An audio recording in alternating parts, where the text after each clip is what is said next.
After 50 chapters of Sukuna slicing people in half, killing off-screen,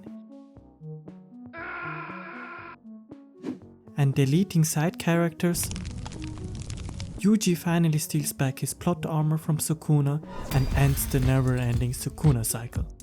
With that said, welcome back boys and girls to today's review of chapter 269.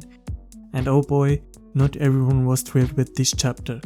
But before we dive into the review, a quick recap. The chapter starts with Nobara respawning back into the JJK universe and immediately hitting Sukuna's finger with resonance, which then affects his soul. This gives Yuji the opportunity to land his dismantle attack and end the fight with one last black flash. Sukuna splits from Megumi and turns into a literal pile of poo. Surprisingly, at the end of the fight, Yuji proposes they try to coexist in his body, but as we know, the King of Curses, Sukuna, refuses and eventually dies. Meanwhile, Urame is like, yeah fuck this, I'm out, and the chapter ends with the time skip showing Megumi, Yuji and Nobara. Like I said, this chapter sparked controversy in the community, but in my opinion, the ending wasn't bad, just definitely rushed. No conclusion, no last words, no explanation of how everything ended or how Sukuna's death changed the world. Just nothing. Yeah, a few chapters back, Yuji and Sukuna had some interaction, but that didn't wrap up the fight.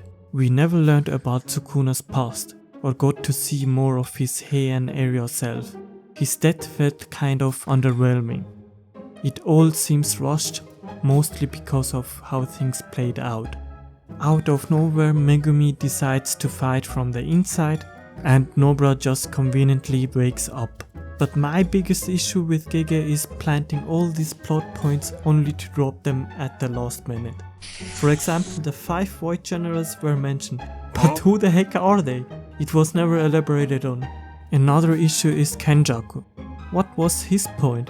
The dude planned for 2000 years only to get easily jumped by Yuta and killed, with no backup plan. Nevertheless, it wasn't a horrible ending, but for such a top tier manga, it didn't live up to expectations. Thank you for watching.